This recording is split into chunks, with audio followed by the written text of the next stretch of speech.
Hello guys, in this video I'm going to show you how you can add the space rotation transition effect in CapCut PC.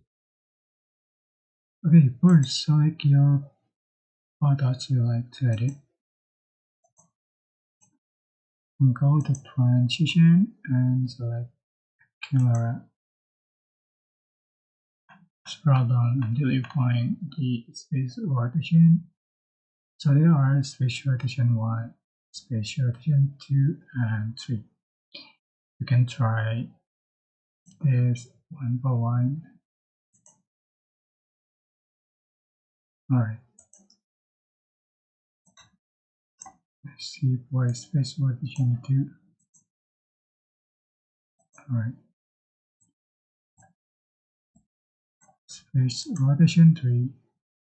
So you can select this one.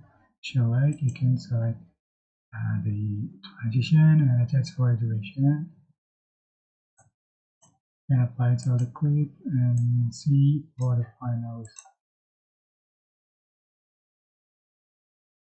That's it. You can combine with effect and you can add audio and etc.